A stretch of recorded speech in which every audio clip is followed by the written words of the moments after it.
yeah. I think Representative Sanasario may want to use this opportunity. And if not, you're welcome to stay.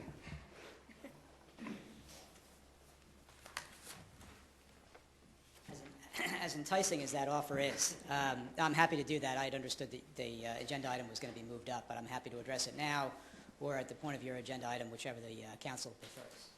So I'll take the direction from you, Madam President, about that. Want to move it up? Fine. Great. Well, I'm here tonight primarily because I know you have on your agenda the issue of the bill that's trying to make its way through the House of Representatives in Harrisburg that would essentially take the function of local government and vest it in counties. In the House, it is House Bill 2431. I believe there's a companion bill in the Senate, but it's about House Bill 2431 that I wanted to speak tonight. The bill is now in the local government committee that I serve on. And there will be a hearing next week in Harrisburg to discuss the bill, and many of the different stakeholders, including the Boroughs Association, the Township Association, and various others will be there to testify on the bill, as will the sponsors of the bill. I know you've had discussion on this already, and tonight you're considering a resolution that would essentially add your voice to the many other municipalities throughout the Commonwealth who've expressed concern about this idea. So I'm not going to go over what you've already discussed. I believe you know the contours of the bill. I can't speak for the lawmakers who have proposed this idea other than to say that I assume that it's a cost-saving measure that they're trying to put forth. And while I do appreciate that, I urge them, and I urge you and the other towns in my district and throughout Bucks County to send a pretty strong and resounding message that this is the wrong policy for our area. And the primary reason for that is, I think, one that you've probably already identified, and that is that local government is the closest government we have to our communities. It is the opportunity for people to come in and have some impact on the decisions that most directly affect them on a day-to-day basis, which makes local government so great. As you know, I served for 5 years as a township supervisor over in Lower Makefield, and I participated in many of the same types of discussions that you all have had so far this evening. And it's important. It's important to give residents that access to government and to have that kind of a say. And as the functions of government go further up the ladder, it becomes more difficult for residents to have that kind of say.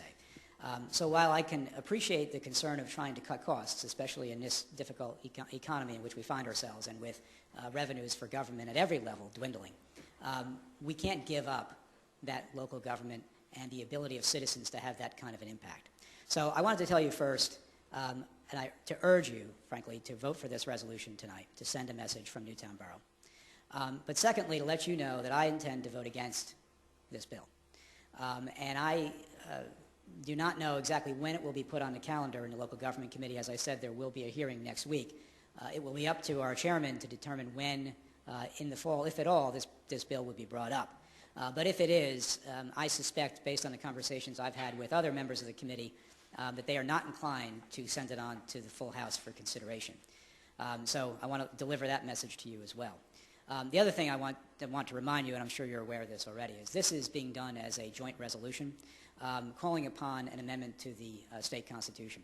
That process, understandably, is a cumbersome one, and even if, in the unlikely event, this resolution were to be passed by both the House and the Senate, it would still have to be voted on and passed in a subsequent session, that is after this year, and then ultimately it would have to be agreed upon by a public referendum to actually take effect and amend the Pennsylvania Constitution. So, again, I think it's unlikely it's even going to get to the floor of the House, but it's very unlikely that it would ever get through that process for many of the reasons I just cited. So, I'm here tonight to applaud your putting this on the agenda, to ask that you please do vote for this resolution condemning the idea, and that I urge other municipalities in my district and throughout the region to do the same. And with that, I'm happy to entertain any questions you might have, either about the process or where the bill stands. When I first read this proposal in the bill, I really thought it was a joke. Can you tell us where it came from, even geographically? Did it come from western Pennsylvania, northern? Is there any kind of group within the legislature that collectively felt that somehow this would be a really good idea, that statewide should basically eliminate local political subdivisions in favor of county control? Well, as you know, Mike, this is not the first time that these types of ideas have surfaced in the past. You may remember, I think it was about 6 years ago when the Brookings Institute issued its report about regionalization. That's one of the more recent examples of when this kind of idea came up. I think, to answer your question, it's a function of the times in which we live. The result of the fact that government budgets at every level are under stress because revenues have fallen due to the economy. And so I think when those types of circumstances occur, people look around for creative ways in which perhaps expenses can be cut and costs can be saved. So that's really the genesis of this, I believe. I don't think this is necessarily a regional concern.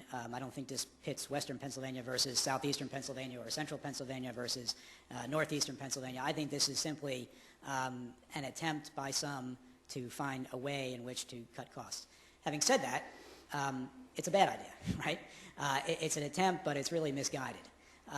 This is not the way to do it, to take that authority away from our towns and our boroughs, and to put that in a county, and at that point create, a county bureaucracy that's further from the people, and will have its own cost problems. I don't think makes a lot of sense. But again, a lot of those issues are going to come out in the hearing next week, and I'm sure will be discussed very thoroughly before the bill ever comes to a vote in the committee, let alone before it would ever get to the House. And let me just say on that point too, often there's a tendency, I've observed in the 18 months I've been out in Harrisburg, that when a bill comes in front of a committee, even sometimes when members might not necessarily endorse the idea of the bill, they'll often vote to get it out of committee so the full House can debate it and have a fuller discussion. But I think in this case, given the extreme change that this would foist upon our communities, there is unlikely to be even the support in the committee to do that much. So I think, in all likelihood, if, again, it comes up for a vote, it won't go any farther than that. Thank you. Okay? Any other questions? Okay. So Well, thank you. Could we move to adopt the resolution now while Representative Saracero is here? Or? Any objection? Okay, we'll do that. There is an item further down under Solicitor's Report, which is actually the resolution to which Representative Saracero was speaking. And that would be Resolution